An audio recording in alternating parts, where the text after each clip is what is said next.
diceritakan kepada kami, kepada pemirsa di rumah saat ini progresnya sudah seperti apa, Pak? Ya, terima kasih Bunga. Pemirsa sekalian, kalau kita lihat tayangan sebelumnya, ada dua kata yang saling berkontradiksi, yaitu sepi dan seksi. Gitu ya, Bang Akbar ya. Kalau sepi itu biasanya, kalau seksi itu biasanya nggak mungkin sepi begitu ya. Tadi disebut seksi investasi di IKN dan sebenarnya banyak peminatnya, tapi kemudian disebutkan sepi peminat. Ini tentu sesuatu yang perlu diuruskan ya. Yang terjadi adalah kontraproduktif pernyataan. Betul, kontraproduktif tuh statementnya. Yang terjadi adalah ini saking seksinya sehingga sangat ramai peminat. Tadi disebut ada 182 LOI, itu pun angkanya sudah kedaluarsa. Sekarang sudah 200 letter of intent, 200 surat minat ya per awal Mei ini yang kami terima. Jadi makin ramai peminat ya. Tapi kalau ditanya apa yang ada yang sudah tanda tangan ya, yang sudah taken, ini masih proses ya. Proses artinya bukan berarti berhenti, tapi ini terus jalan ya. Contohnya untuk pembangunan perumahan untuk para aparatur sipil negara ya, itu sudah ada 6 perusahaan yang saat ini berjalan. Ini sudah ada surat dari pemerintah, baik dari Kementerian PUPR maupun dari Otorita IKN, surat perintah atau surat untuk melanjutkan proses atau letter to proceed ya. Yang 6 perusahaan itu semuanya akan membangun perumahan untuk aparatur sipil negara, dan saat ini tim kami itu lagi di lapangan bersama para calon investor itu untuk mulai menghitung indikasi range harga tanah ya.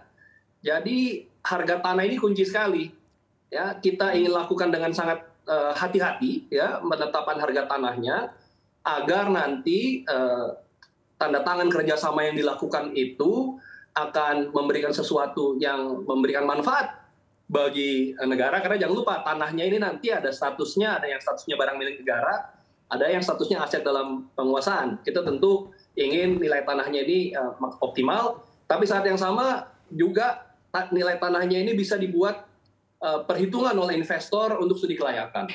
Jadi itu salah satu tahapannya untuk soal tanah, yaitu penetapan nilai tanah. Yang kedua adalah status tanahnya.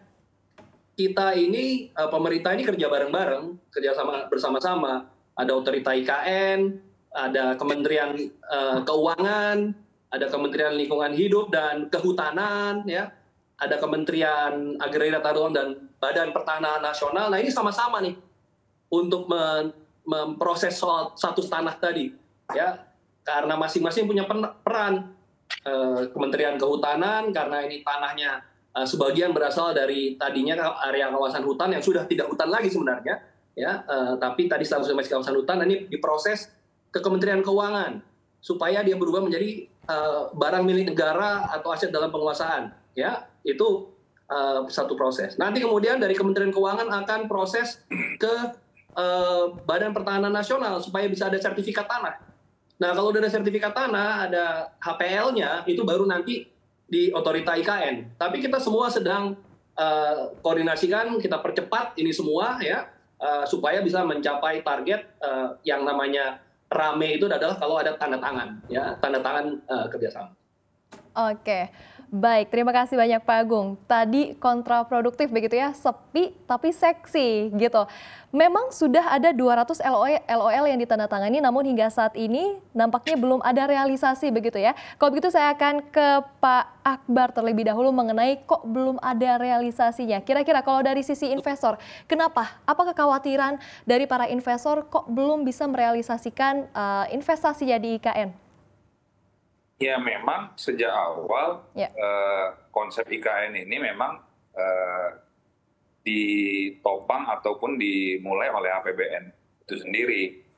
Jadi APBN untuk men-trigger agar investasi bisa masuk untuk membantu pembangunan IKN. Nah, sekarang kita menghadapi tahun politik seperti judul yang tadi disampaikan bahwa bagaimana keberlanjutan IKN, ya karena ini amanat oleh undang-undang, maka harus dilaksanakan dan harus ada sustainability, keberlanjutan tentang apa yang sudah diamanatkan oleh undang-undang. Untuk itu pemerintahan baru juga harus berkomitmen tentang apa yang sudah dibuat oleh pemerintahan yang menginisiasi IKN itu sendiri. Tentang bagaimana kemudahan-kemudahan berusaha, tentang beberapa seperti stimulus lah kita sampaikan kepada pengusaha untuk bisa berinvestasi dan mempermudah perizinan, sehingga iklim investasi yang terjadi di IKN itu akan segera terrealisasi. Dan memang tahun politik menjadi salah satu challenge. Kami sudah menyuarakan tentang bagaimana agar penundaan pada saat kami kemarin dilantik di HIPMI. Tapi karena di sana sini di tahun politik terlalu kencang, ada inisiasi bahwa kita melanggar konstitusi. Nah, apakah IKN ini akan keberlanjut apa enggak? Dan kami meyakini harus berlanjut. Kalau tidak akan melanggar konstitusi juga, karena ini sudah diamankan oleh undang-undang. Jadi bagaimana supaya IKN ini bisa berlanjut? Maka seluruh stakeholder, baik dari tim ekonomi pemerintahan yang baru, ini harus mempunyai visi yang sama dengan pemerintahan yang hari ini dilaksanakan oleh Pak Jokowi dan juga seluruh kabinet yang terlibat di dalamnya. Dan dunia usaha pasti akan mendukung pembangunan IKN apabila seluruh regulasi yang sudah dibuat tentang kemudahan berusaha, stimulus-stimulus, kebijakan-kebijakan yang dibuat untuk mempermudah investasi masuk, ini tetap dipertahankan dan ada sustainability yang akan keberlanjutan di pemerintahan yang akan datang. Mungkin saya rasa seperti itu, Mbak Bukan. Baik, Pak Akbar, selain perizinan, kemudahan perizinan, begitu ya, lalu adanya juga stimulus-stimulus, faktor apa saja yang dilihat dari pengusaha, begitu ya, untuk mau merealisasikan investasinya? Apakah pergantian pemimpin pada tahun 2024 ini juga menjadi salah satu kekhawatiran bagi para investor? Ya, makanya saya sampaikan tadi keberlanjutan itu penting. Ya. Makanya hari ini APBN hadir untuk men-trigger agar investasi bisa masuk. Terbukti dengan sudah beberapa LOI yang sudah ditandatangani, yang tinggal eksekusi menjadi sebuah agreement dan kontrak. Nah, untuk itu tahun politik ini harus menjadi suasana yang tidak menghambat pembangunan IKN itu sendiri.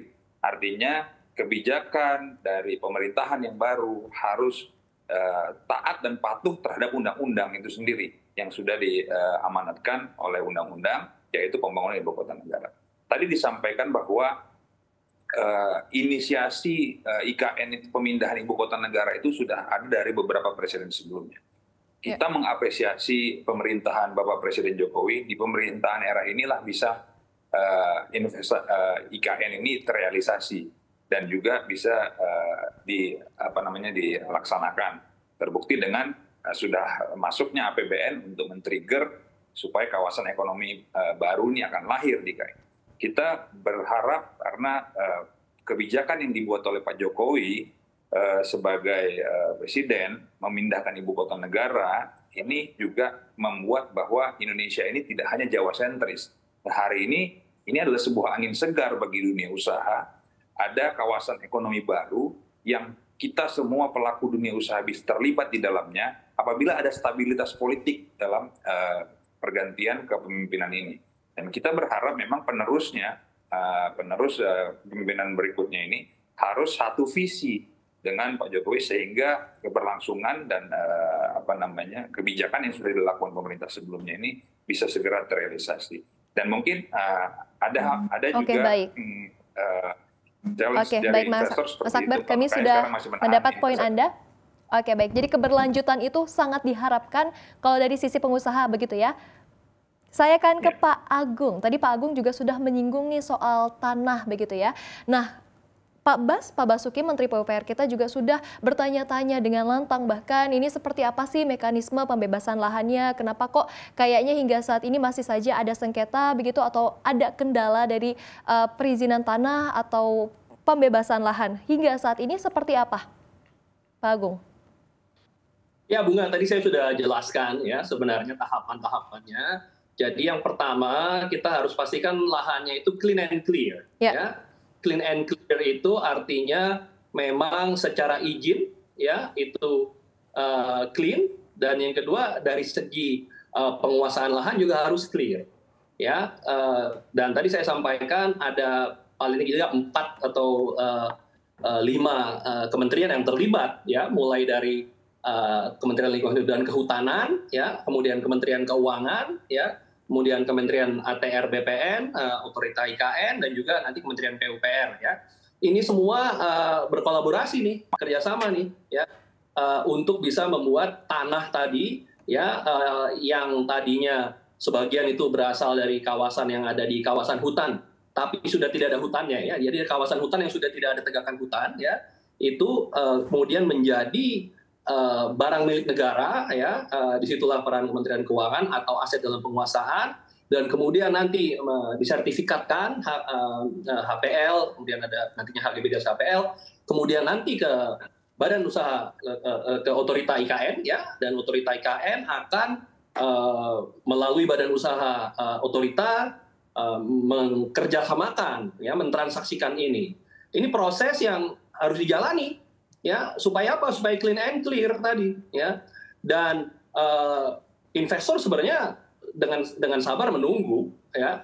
Karena apa? Karena tadi saya sampaikan 6 investor di sektor perumahan tadi misalkan, ini semua lagi berproses. Kita sama-sama lakukan proses penilaian harga tanah di lapangan ya. Kita siapkan dokumen-dokumen perjanjiannya juga ya. Jadi tadi seksi gitu ya, dan ramai karena udah ada 6 yang on progress, ada 200 LOI. Tadi disebut misalkan kesehatan ya. Sektor kesehatan itu bukan berarti tidak banyak peminatnya. Justru tanah untuk rumah sakit itu kita lagi upayakan untuk dipilih dan dicarikan karena lebih banyak peminat daripada lahan yang tersedia. Ya. Dan perintah Pak Presiden juga clear. Kalau ada banyak peminat di satu sektor, maka lakukan pemilihan mana yang memberikan hasil terbaik. Ya, jadi contoh rumah sakit itu pemerintah negara siap untuk menganggarkan, tapi peminat dari investor itu juga ada antara 4 sampai 5 yang menyampaikan ke kita.